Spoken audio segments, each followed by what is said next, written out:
All right, good morning, everybody. Welcome to Zoom with the Principal. I'm excited to have Miss Gunter here with us this morning. Little funny story before we get started. I have this like morning journal that my husband and I share, and it has a little prompt every day, and you like just write a quick sentence. And so today's prompt was, who amongst your friend needs a pep talk? And I said Yvonne because I know she's been sick this week and she's going to be a trooper and hang in there. And this was before you texted me that I said that. So, Oh, hilarious. Thank um, you. a little lighthearted start to a day that we're going to be talking about a very heavy topic. So our topic today is depression and suicide. And like I shared with those of you that had joined in last week, this is something that's very personal to me. I think actually last year when we did this topic, I asked the social workers to do it on a day that I wasn't going to be there because it is really personal to me. My daughter, her senior year in high school, had very severe depression. She was hospitalized. Actually, it was the end of her junior year. Her senior year was kind of the recovery year. But she was hospitalized for attempting suicide. So I've been there. So parents that are going through this, I've been there. I know how difficult and terrifying and how helpless you feel. And so that's kind of made it like just so important to me in my role as principal to educate parents about this topic and know what to look for and when to be worried and like what's normal and what's not. Because even though my career is obviously working with teenagers, I totally missed this in my own child. And I knew that she was, not doing well, but I really missed how bad it had gotten. And I don't want you guys to have to go through this. And so to the extent that I did. So Yvonne, I'm turning it over to you. Thank you. And thank you for my pep talk. I if this runs a little shorter than usual, it's either it's really heavy and I probably ran out of breath. So that's what's happening today.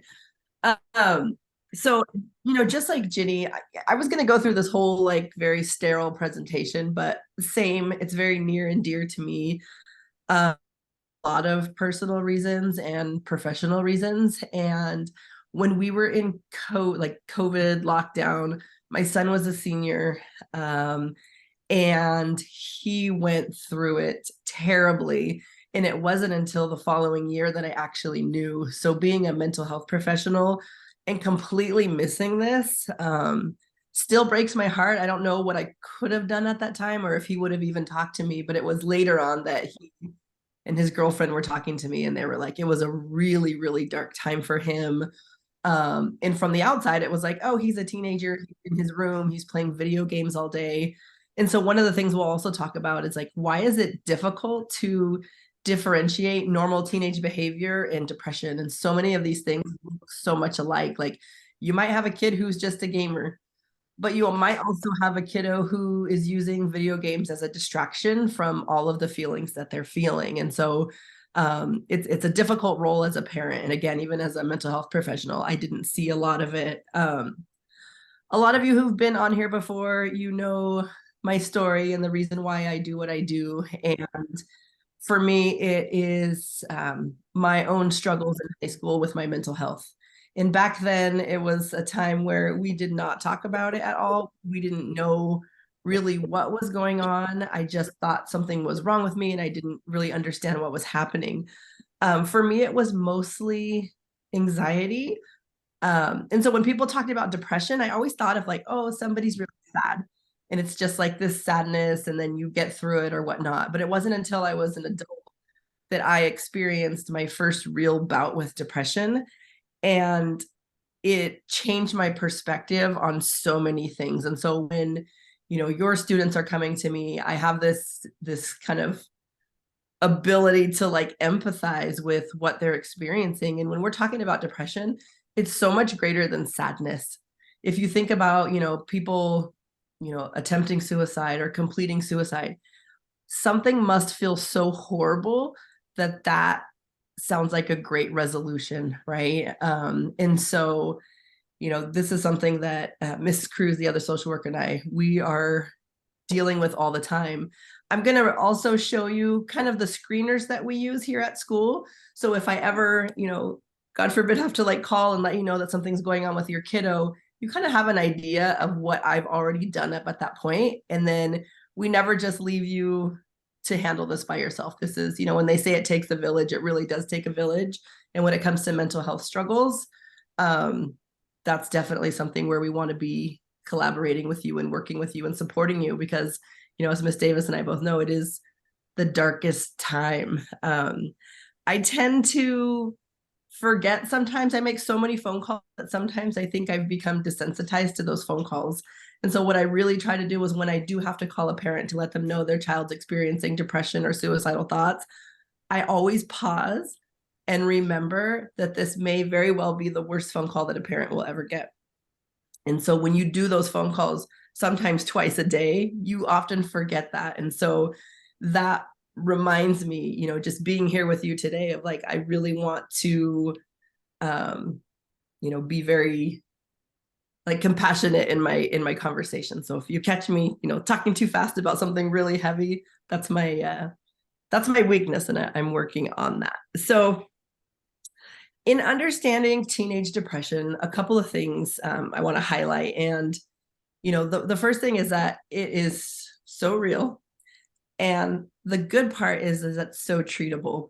I see kids, sometimes they come freshman year and they're in a really, really dark place. And, through working together, working with the family, getting them connected to services, I see them completely turn things around. So I know things can feel really heavy and dark in the immediate, but there's always a solution. And so I think next week we're going to talk a little bit more about like treatment options, which can be a difficult topic because, treating mental health and, can be something that is a very touchy subject with families.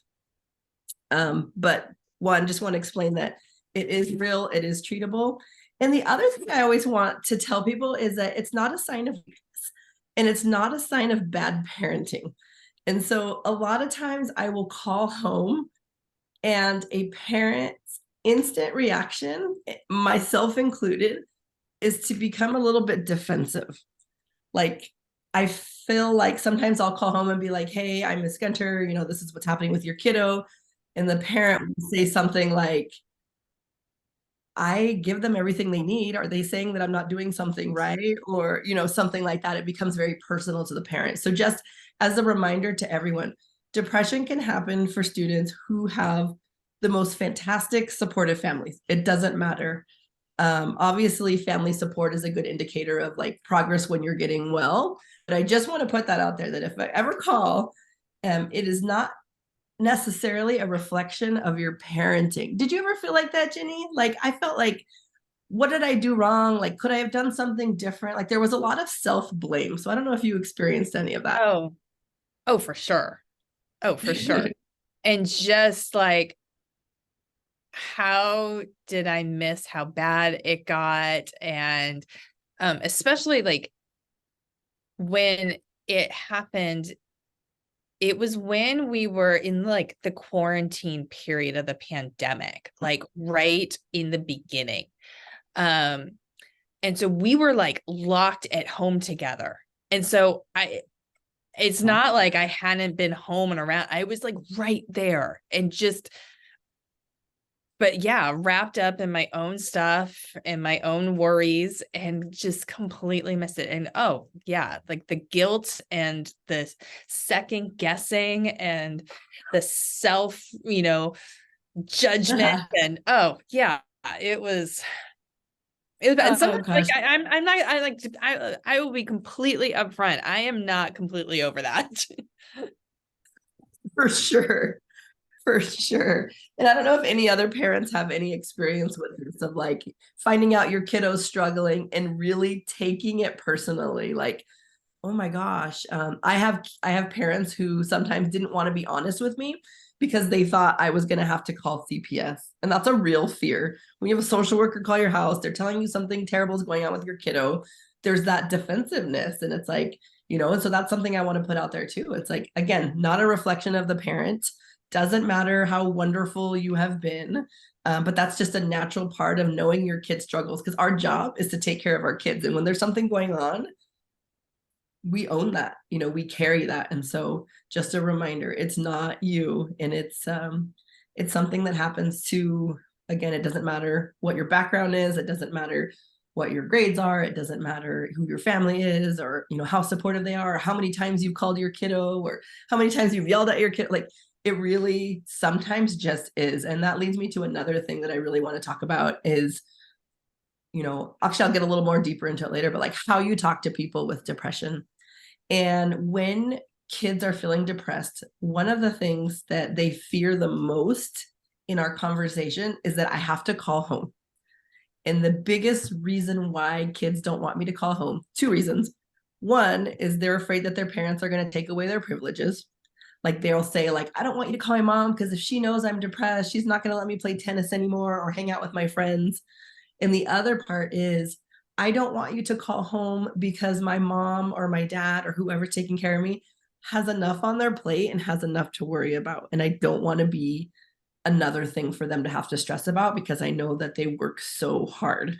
And so that's something. And one of the ways that I always kind of challenge that thought is, your parents know you better than I know you. And your parents typically know when something's off. And when they don't know exactly what's off, their brain will start to make up what's off. And it's typically worse than what's actually happening. So we're going to have that conversation. The hard part is, we can't treat teenagers without parent consent. And so that's a huge obstacle for me, is getting that parent consent, because the kiddo is like begging me. So, and just so you know, when I see students here at school, I can see them 2 times without parent consent before I would be reaching out to the parent. If there's ever anything where kiddo's in imminent danger, there's something really severe going on, I'll definitely let the parent know. But just so you know, if you ever, again, get that phone call and I'm going to have this, conversation with you, just know that that's a worry for kids, is like, I don't want you to call my mom because and they're always so sweet about it too. Like, she does so much for us. She does so much for the family. And the last thing I need is for her to have to worry about me. And so just keep that in the back of your mind too. I'm going to go in a little bit into just recognizing the signs of depression. And one of the things that's very difficult is, sometimes depression looks like just regular puberty stuff, right? Like, not being able to sleep, irritable. Sometimes it can mimic like health conditions like thyroid, low iron, things like that. And so one of the first things I'll do when I reach out to a parent is I'll ask them, when's the last time your kiddo had a physical with a regular doctor? We always want to rule out something medical before I treat, them for mental health things, right? So that will be a question. And again, that's not a question of a judgment on a parent, like, why haven't you taken your kid to the doctor? It's never anything like that. And so I think really why I feel so passionate about this topic is because I really, really want to convey that message that it's not a judgment. It's not a trouble thing. It's not a bad thing when I have to call a family. It just means I'm the expert in mental health. You're the expert in your kiddo. And together we can work to make sure that your kiddo gets well and healthy. Let's see, where am I? Okay, so just a little bit about signs and symptoms. Like for me, Jenny, when my kiddo was depressed, the isolation is huge. He was in his room all the time. And I know, and you could even raise your hand, parents, do you have a kiddo who is in their room all the time? And what's the balance between my kid needs privacy, my kid's playing video games, and my kid's depressed? So I don't know if anybody has that experience of what they've experienced, and maybe you have a concern. You are free to share that. Do you have a kiddo who's in their room too much? Have you noticed that their time in their room has increased recently? Is it getting more and more difficult to speak with them? Are they pulling away from friends? Did they used to go out with them and hang out, and now they just spend more time in their bedroom? Those are things that I want to know, like those changes in behavior. I don't know what about you, Jenny, but what did you, in hindsight, like I guess in hindsight 2020, right? In hindsight, I can look at the months leading up and definitely, I talk about like beating myself up, not recognizing how much pressure she was under. Um, and with my daughter, there's a comment, and we'll get to the comments soon, but there's a comment in there about AP classes, and that was not what my daughter's pressure was. She, I've mentioned this before, she was a competitive wrestler and on the wrestling team, and leading up, like her whole goal that season was to make state. And she had a good chance. Like she was ranked second in CCS. She's a very good wrestler. And just not recognizing the pressure she was putting on herself. And then what had happened was she got sick. This was, and like I said, this was right. I honestly think she had early COVID. But it was before, this was February of 2020, Yeah. just to put like some timeline. Uh-huh. So this is February 2020. She got very, very sick. And was very sick at CCS and could not perform. Like she wrestled, but she lost. And that just triggered this like downward spiral that, and then, you know, in the months after, and then of course, like I said, we were home. And so I didn't, yes, she was isolating herself in the room, but you know, we were all like locked in the house together. And so I didn't really think that much of it because we were all stuck in the house and like we were all like on top of each other, and it was like, okay, you know, have some privacy. Was she there like 24/7? No, she wasn't. And so, I mean, for her though, like in hindsight, what I look at, she kind of like stopped shower. She wasn't showering every day, and her hair was real greasy. Like she didn't really care about her appearance. And again, I wrote that off like, oh, we're not leaving the house right now. But like that was a definite change in behavior for her. I mean, she was somebody, she's always been very like, you know, making sure she's clean. She's always been really concerned about having like greasy hair and, you know, and like not caring about that all of a sudden. That was a change. Ooh, that's a big one. I have a lot of students, and that's kind of like a conversation starter. When you notice the greasy hair, you've seen them around, and that's something that I have to bring up often, which you know, for some kids might be a little bit uncomfortable, but that's actually one of the only visible signs that you see for depression, you know, as kids like in hygiene things. Big one. I'm trying to think of what was, you know, actually my kids, and I think this happened for a lot of teenagers during COVID. My kid's sleep schedule was so wild during COVID. Like he was literally nocturnal. Like he was up all night long. He would go to bed at 8 o'clock in the morning. I wouldn't see him all day. So I think that for me, what it should have been a bigger sign, but I think I just wrote it off as like he's bored. Like what else is he gonna do all day? So that was a tough one. And that's actually one of the big signs is like, you know, again, changes in behavior, sleep problems, you know, schedules off. I'm just gonna kind of run through these. And if you have anything to like jump in with, changes in appetite and weight. That was actually now in hindsight, again, another thing. He was very, very thin during COVID. He didn't really want to eat anything. He didn't really go anywhere. So I just figured, oh, he's not moving very much. So he's probably not hungry, you know, those kind of things. Fatigue and low energy. If you have a kiddo who is sleeping all night long, I have kids who go to bed at 10 o'clock, wake up at 7, and just never feel refreshed. I always ask them, like, do you ever wake up feeling like just ready to start the day? And they're like, oh gosh, no. And the way that they'll describe it, and this is something that I could attest to, like having been through it, is it almost feels like when you wake up in the morning, somebody has placed a bunch of cement blocks on top of your body. And to try to lift yourself up like physically is actually a big challenge. And so that's something, you know, when kids are having a hard time getting up in the morning, I want you to think of it kind of like that, especially when they're depressed, is like if you had 300 pounds of cement blocks on top of you and you're still tired and I'm asking you to get up in the morning, that's kind of the best way that I can describe what that feels like. So just monitoring their sleep. Again, sometimes teenagers are up and they're on their phone, and that's when they communicate with their friends, and maybe they drink coffee late in the day. Like there's other reasons, but this is definitely something to look out for. And the biggest way to tell is like, has there been a significant change in how they sleep?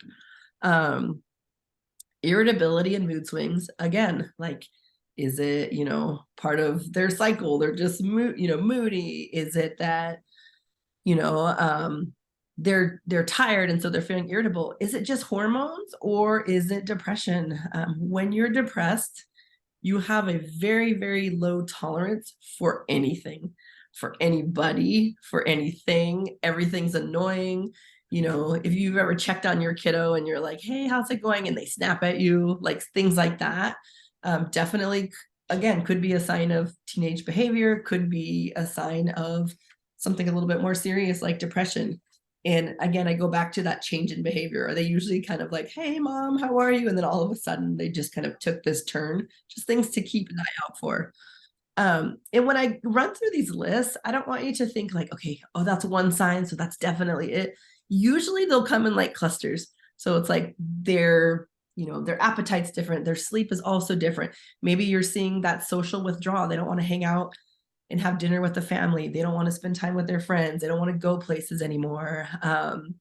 Social withdrawal. They might withdraw from friends, family, social activities, avoid anything. The biggest thing I look out for is things that they used to really like to do, and now they don't want a part of it. Like I have a kid that just said, I used to play my guitar every day after school. That was like my safe place. That's what I did every day. And now I just have absolutely no desire to do anything, not even play my guitar. For me, that's like a red flag. Academic decline. I know we put a lot of emphasis on our kiddos' grades. And I want you to kind of go back to that thought of, I have 300 pounds of cement blocks on me, and I have to get up and I have to go to school and I have to perform tasks that are going to require a lot of mental energy. And I just have no motivation to do that. When we have kiddos who can barely take a shower, and the ask is to go to school and do a math class, it's really, really difficult. So academic decline is real when it comes to depression. And it's so hard because, a lot of times what will happen is parents, myself included, I'm always talking about grades with my kids. How's school? How's this? In fact, just a couple days ago, my son sprained his ankle and he was like in pain and like, I don't know why, we were just like laying down on the couch. And I just started talking about his grades. Like it was almost like this default in me to like talk about school. And I'm like, what am I doing? Like, why? Like I have this opportunity to talk to my kid and I'm talking about grades. Like, and he was like clearly annoyed and like hobbled over to like another area to like avoid me. And I'm like, why is that always my go-to? And I think, one of the things we can use grades for is just noticing. Like if there's a decline, like my instinct is that my kid's being lazy and he's playing too many video games, which is probably true, but it could be something else. So if you see somebody who has normally like performed at a good level or a decent level, and then you're noticing that their grades are falling off or they're not turning in assignments or they're being forgetful in a way that they usually aren't, for me, that would be a good sign. Depression is very, excuse me, it's very physical. And so, you think of it like mental health disorder, but you don't realize how much of a toll it takes on your body. So when you're depressed, you have muscle tension, you'll have stomach aches, you'll have headaches. So a lot of my depressed students are not coming to school. And when their parents ask them, hey, are you going to school this morning? What's happening? They're like, I just don't feel good. And that answer for me, sometimes, yes, they don't feel good. But if you're noticing that, like, on Monday mornings when they're, going back to school after a long weekend, they're just like, I don't feel good. I don't want to go to school. For me, that's always just general fatigue or aches. That's always a sign for me that somebody might be experiencing depression, because depression is exhausting. Excuse me. What else? So yeah, somatic complaints about physical ailments, stomach aches, headaches. If you see that in your kiddo, that's a good indicator for me. Is like when I meet with a kid, I'll check their attendance. And if there's a lot of like excused ill, I'll wonder that if there's something else maybe going on. Let's see. So what I always ask families is, if I call you, I've screened your kid for depression, I feel like we're going in that direction where there's probably some depression, I'm always going to ask for the family to seek professional help in medical help and, therapy or psychiatry. And the reason why is, one, I'm not a medical doctor. And two, I am gone on vacations a lot. And so I don't want to be the primary care, provider for a student because they need their therapist to be around during Christmas break and things like that. So what I'm going to do is, if you don't already know this, the way I see students is I get referrals. I get referrals from families. I get referrals from teachers. I get self-referrals from kids. I get referrals from friends. I get anonymous referrals. And what I'll do is I'll call them in.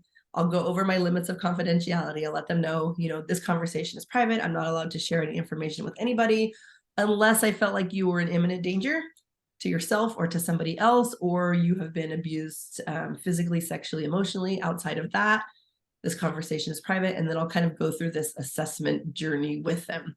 Again, if there's anything that comes up that's significant or I feel like is a safety concern, you'll always be the first phone call home. But I just want to show you what that looks like. So I'm going to do my best again to share my screen. It's always my favorite part.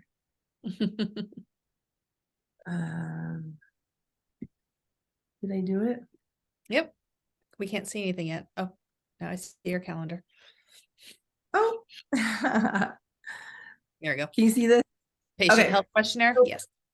Yes. So this is a PHQ-9, and this is something that doctors will typically give your kiddo when they go into their office.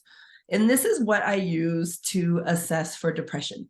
And when I'm here at school, I'm not diagnosing anyone. I'm just giving them an idea of whether or not this could be depression that they're experiencing. So if you want to take a look here, I'll kind of go through them really quickly. But what I ask students is I want you to think about the last couple of weeks, and I want you to think about each of these questions and let me know if you felt this symptom not at all, several days, more than half the days, or nearly every day. So this is the actual screener that we use. So again, back to that, anhedonia is the word for like loss of pleasure in doing things, little interest in pleasure in doing things. And then they let me know how often that's happening, feeling down, depressed, or hopeless.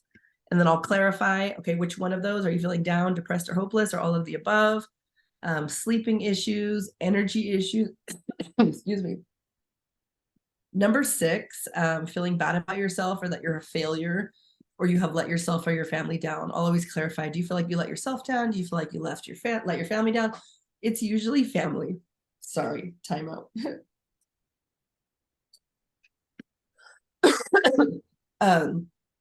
Appetite questions, trouble concentrating on things such as reading, so on and so forth. And then number 9 is thoughts that you would be better off dead or of hurting yourself. And the way that I kind of, give the prompt for this question is I let them know that if you've had thoughts of suicide, that doesn't automatically mean that I have to have somebody put you in a hospital. And I think that's kind of this misconception that people have is like, I don't want to be totally honest with you, Ms. Gunter, because you might put me in a hospital or call my family or whatnot. And so the way we differentiate is we have passive and active suicidal thoughts. A passive thought might be if somebody were to tell me, if I didn't wake up tomorrow, that would be awesome. There's no solid plan. It's just that thought. And that's a very common thought with depression. An active plan would be very specific, have a time, have a plan, have access to that plan. If and when that happens, so typically, my coworker and I, we do probably 5 to 10 assessments every week. So, and that just means we're going through these screeners. Actually, no, I take that back. This one, we probably do like 20 of them. And then the more intense one that I'll show you, we probably do 5 to 10 a week.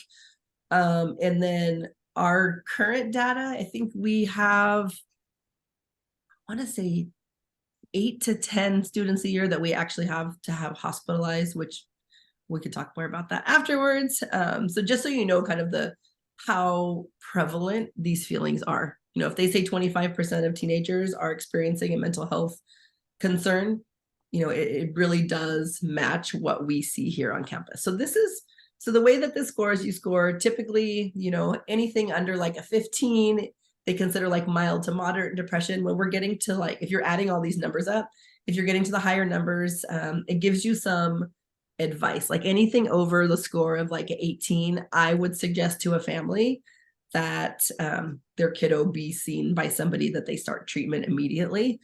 And so the other reason I like this is because this is something that I'll share with the family so you can see specifically what your kiddo's experiencing. Because it's very different if I just call and say, hey, your kid's depressed, versus for the last 2 weeks, every single day your kiddo is feeling down, depressed, and hopeless. Like that's a little bit more specific and a little bit more easy to, I guess, explain to a family. So when we do this one, if I'm getting a lot of students who are, having suicidal thoughts, my next step is something called a Columbia Suicide Severity Rating Scale. And this is something that, again, Ms. Cruz and I probably use maybe 5 times a week, sometimes a little more depending on the season. And the way this goes is, yellow would mean like lower risk, orange would mean moderate risk, and red would mean that there's definitely some concerns that we need to address with the family. Anything orange and red, I would definitely be calling you, just so you know. So if my first question would be, have you wished you were dead or wished you can go to sleep and not wake up? If a kiddo says yes, and move on to the next question. Have you actually had thoughts of killing yourself? Yes. If yes to these 2 questions, then you're going to continue on. How have you been thinking about how you might do this? A lot of times this is kind of where my assessment ends. The kiddos are like very passive about it. Like, no, I just thought yesterday was horrible. And, and then sometimes we have to continue from there. So this is just, if I ever have to call somebody and say, like, I had to screen your kid to see where they are on the, the suicide risk scale, this is exactly what I'm doing. The things that put kiddos at more risk is past suicide attempts. And so that's something to consider. I'll always call and ask about, their history and things like that. I'm going to take a breath break and I'm going to show this video that's just a couple of minutes long. And this is just, it feels a little bit heavy, but I just want to give you an idea of what, depression might feel like for somebody. Oops.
Oops. How do I unshare my screen now?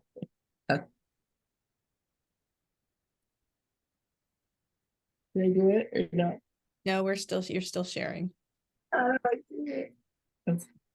Oh, it says stop share. Okay. And even when I get referrals from like somebody's friend, usually it's the friends, I'll be honest with you, like they'll be like, my friend is super depressed, they keep telling me this all the time, et cetera, et cetera. They anyways, I am going to talk a little bit about just treatment options. Again, we'll get into this a little bit heavier next time. And so I don't want to delve in there too far, but one of the things that I really want to, I guess, ask people is it's so important for us as adults to really be part of the solution about eliminating stigmas about mental health. And so when our kids come to us or we notice that they're depressed, it's really, really important how we respond. And when I say that, one of the biggest asks that I would have for a parent, and this is just, through experience, I've done this wrong before, so this isn't like I'm an expert and I do all the things right. But one of the things that is the most meaningful for your teenager when they come to you to talk about depression is to not start with asking questions. The first question is usually why, and that actually becomes very stressful and the kiddo will shut down. If you have a kiddo who has decided to talk to you about depression, I don't want to be like dramatic about it, but this is like your one opportunity. So if you blow it, they don't really want to talk to you anymore. And I think I've blown it enough times to know that. And so really open and non-judgmental communication, I think, is the biggest thing as a parent that we can do to support. We don't want to blame them. Sometimes our automatic response is to fix. And so we'll say things like, well, get off your phone. You're on your phone all the time. No wonder you're depressed. Or stop playing so many video games. You don't even get any sunshine. Like, of course you're going to be depressed. Or, well, you're probably depressed about how, terrible your grades are right now. Just, we always have something to say. And I say we because I am super guilty. But when I'm talking to teenagers, I have this very unique opportunity where kids, for whatever reason I don't understand sometimes, always want to tell me things. Like all the kids I work with, they come in here and they tell me things, and I'm very humbled by that. I really love that. But I also, it hurts me that my own kids don't feel that way about me. So it's not personal when your kids don't want to share with you. I know there are adults that my kids would tell everything to. And so one of the things I've kind of had to work through is sometimes it's just not the parent that's the person, right? But the parent sometimes is just the person that we need to give consent for treatment, right? And that kind of became my role with one of my kiddos, is like, I signed the papers to consent for treatment, but he really didn't want me to know anything or be a part of it. And that doesn't always work, especially if there's safety concerns. Sometimes I had to like assert myself into the situation. But generally speaking, if your kiddo is somebody who is sharing with you, like, let's do everything in our power to just listen. And what can you do? What can you say? And I think, again, that open, non-judgmental, because they already feel guilty that they're sharing this, knowing that you're going to carry this very heavily, that you're going to be stressed about it. So just, asking open-ended follow-up questions, like, tell me a little bit more about what you're experiencing, like, instead of having any sort of accusatory tone, because in my experience, that's the quickest way to shut potatoes down. And I've done it 100 times. The second thing we can do is, so it says open and judgmental communication, non-judgmental communication, maintain open and honest communication. Let them know that you're there to listen without judgment. Encourage them to express their feelings, thoughts, and concerns. The second thing as parents, what we can do is just really educate ourselves. And this is part of that, of like, what does that mean?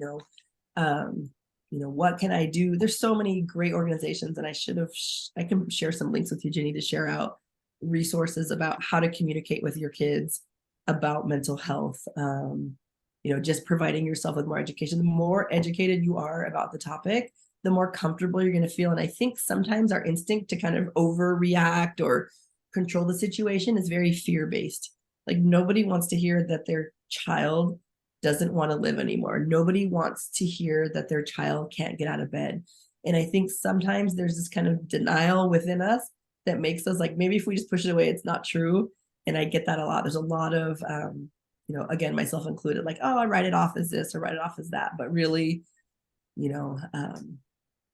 being open to the possibility that this could actually be happening to your kiddo, and acknowledging that you might not be the person to be the best support. And there's other ways that you can support without being that direct person they talk to.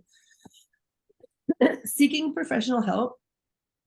I have students very, very often who will come to me and be like, Ms. Gunter, I told my mom I need therapy, and she just kind of like keeps telling me to do these little things, but I don't think she's really hearing me and taking me seriously. And so just think of seeking professional help as like, again, it's like, I'm not an expert in so many things. And there's a lot of people that I can call that are, right? I'm not a plumber. I can't fix my toilet. I have to call a plumber, right? And same with mental health.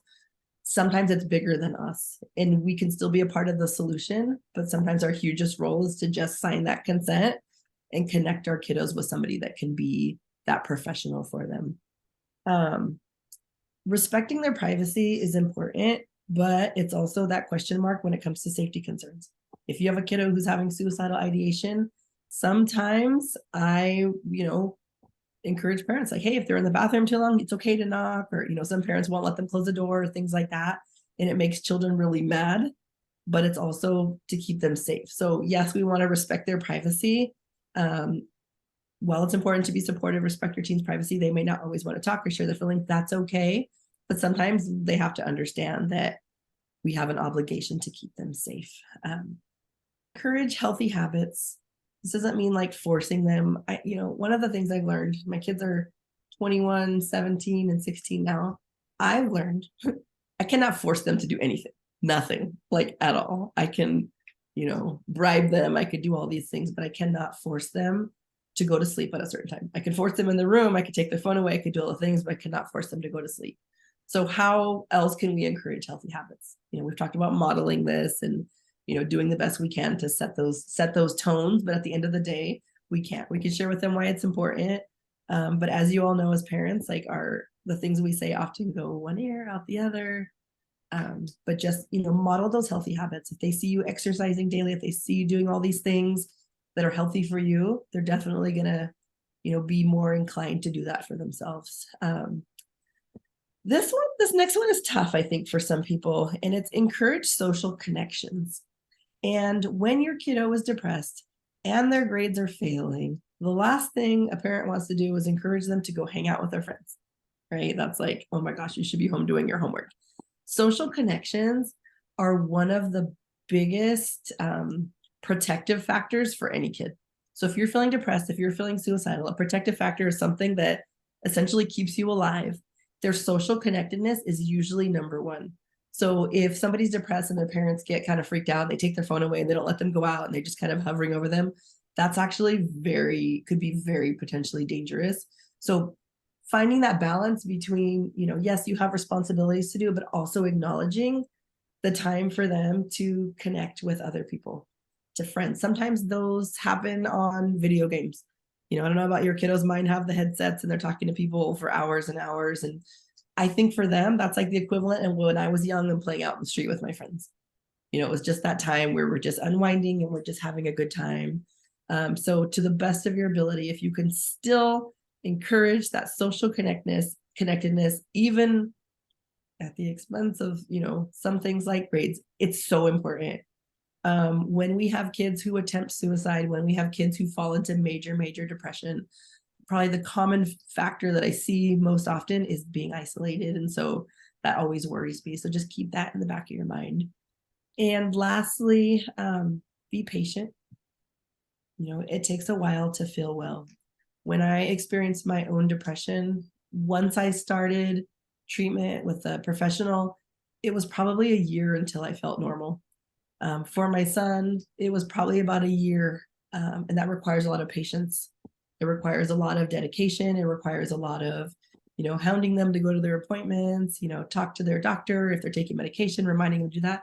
It's a full-time job to be well sometimes, especially when you or your kiddo are depressed. And so, but I just, I know this is all super heavy, but I do want to just encourage you that it does and will get better. And you as a parent are the biggest factor as to how quickly that happens and how quickly they have access to that treatment. So that is what I. Awesome. I want to address some of these things in the chat. So first off, thank you for addressing this topic. I'm unable to attend the entire meeting, but I wanted to ask a question. I'll watch the recording to see if it was addressed. I was surprised to learn my child can access social media sites such as Instagram via her school laptop on the school's internet. She cannot access them on her phone because of parental controls. My sister's kids in Portland, Oregon have all social media sites blocked while at school, although some can be accessed via cell phones, but not on the school internet. I'm concerned about this, especially with all the research and impact of social media to use on mental health. Thank you. Um, yes. So, couple things I want to address with this comment.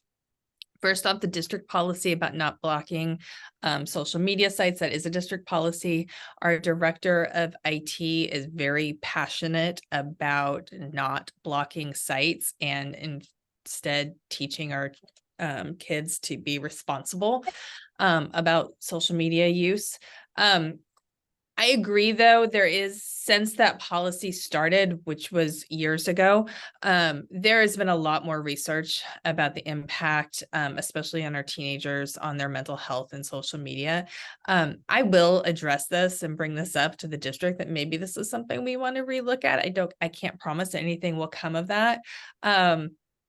But there are some concerns there. Social media is a topic. We're not going to get to that topic in a parent Zoom this semester because I do have our topics planned out up until Christmas break, but probably when we come back in January, this maybe is something that we will tackle. We will talk about this and how you as a parent, what you should do about social media and how you can teach your kids how to view social media. So this is something that we'll address. Thank you for that comment. And then next we have, thanks for discussing this topic this morning. Are we talking about depression, suicide in general? For high school kids, what is the primary root cause of the problem? The school allows them to take too many AP classes. It's given depression right there. I'm going to disagree with some of the things that you said there. And yes, we're talking generally about, suicide and depression. One thing I think you need to realize, there is no like root cause. Like every kid is different and how every kid reacts to something is different. And it's impossible to predict what's going to cause them to be depressed or not. When we talk about social media, some kids can handle social media just fine. It doesn't cause mental health issues. Some kids can take a bunch of AP classes and handle it just fine. Some kids can't. So that's kind of like, as a school, like where we run into problems and like limiting how many AP classes we have, because we can say, I think this is a good idea for you not to take these AP classes, but I promise you the kid and the parent could be like, no, they'll be fine. Let them do it. So yeah, it's a struggle. But I think, and Yvonne, you can, maybe speak to this a little bit more. Like I know there's just not one root cause. You just never know. And that's why you have to know your kid. You have to talk to your kid. Because you Yeah, can't I say, mean, if your kiddo is already kind of in that headspace and they're, taking more and more classes, obviously that's going to be a thing. I don't think it is the problem. I think it's so much bigger than that. I think we could make a whole conversation about this. I think it's, there's a lot of pressure to take these classes to begin with. A lot of people's self-worth come from taking these classes, right? And so that in of itself is already a red flag for me. And then taking those classes can just exacerbate it. In my perfect world, I would screen the whole school and, decide who should and should not. But even then, I don't know, because sometimes, kids who are struggling, that's their safety. Having classes, having structure, that's like their safe space where they super, they thrive in that, and then for other kids, they take one class and it just sends them over the edge. So it's like, I don't know. Depression can be biological, it can be situational, it can be, sometimes, somebody passes away and, there's that grief and it kind of extends and that can turn into depression. Sometimes, just the season of life or something's going on or an anniversary of something bad that happened. And then other times it just happens like out of nowhere, all of a sudden this kiddo was feeling this way. So I wish I had like a solid answer as to why, but it just depends. yeah. It just And depends. like, yeah, the comment continues, even if they're capable, they're not ready to handle this college stress, physical and mental health are not ready yet. I totally agree. I mean, kids, they're in high school, they're not in college. And even kids in AP classes, that's not a college class. And that's something that we do talk to the teachers of AP classes about, and how they balance that it is supposed to be college level curriculum, but it's not a college class. And so one thing that you will see, they have way more assignments in high school classes than they ever will in college classes. In my college classes, I had a midterm, a final, and a 15-page paper. And those were the 3 grades that made up my grades. No high school class is designed like that. And that's on purpose because they're not in college, they're in high school. Yvonne put in her email address, good. And then our Ms. Cruz's email address is also on our website. All of the email addresses are on our website. And then finally, this kind of leads to our topic for next week. So this is actually a nice place to close. If your child is asking for professional help, listen to them, be thankful. They acknowledge they need some extra support. So many kids are depressed and will refuse to go.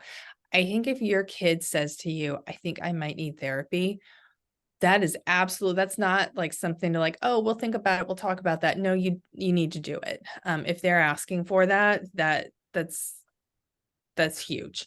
And then that means that's time to do it. And that's Ms. Gunter and Ms. Cruz are here to help you find those resources to get that done. Then it saves me the awkward conversation of being like, so when your kiddo told me that they asked and you didn't do it, like, just say yes, just take them, help them. So this is kind of like how we're designing this. Like today, we're really kind of talking about the signs and like the problem and like what to look for. And like Ms. Gunter said, like alluding to what we're going to talk about next week. Next week, we're going to be talking about like what treatment looks like. And we are going to address medication. And so this is something that Ms. Gunter and I talked about several weeks ago, like, oh, this might be a good topic, you know, to talk about the pros and cons of medication. We've never talked about that, but I know that's something that a lot of parents struggle with, like, should they medicate their child? Should they not? And so I think next week and then we'll probably put this caveat next week also. We have our opinions about that. We are not medical professionals, so take everything we say with a grain of salt, but we will share our own experiences. We will not be trying to share medical advice that's out of our scope. We're just And we'll talking just about exactly. And with that time, we're not just going to be addressing like medication. We'll be talking about, you know, all like ADHD and anxiety and all things that teenagers struggle with and how do you treat that? Okay. I know this was a heavy topic. I really appreciate parents, you hanging in and listening to us. If you are concerned about anything, you know, you can come to us. You know, Miss Gunter, like she has those screenings. If you are worried and you feel like your child needs to be screened, reach out. That's what our social workers are here for. And if your kid comes to you and like she was saying, and they just want to talk, just listen. If you need somebody to vent to and just say, why is this happening? I don't understand. And just like word vomit everything that you can't say to your kid, I will listen to that. I promise you. I will listen to you word vomit that. Because I've been there. I totally understand. And like sometimes you just need another adult to talk to. And yeah. So thank you all. I hope you have a wonderful weekend. I hope all of you have Friday off and that you also get to enjoy a long weekend. Don't forget, we don't have school on Friday. Don't drop your kid off. We'll be closed. Thank you guys. Have a wonderful weekend.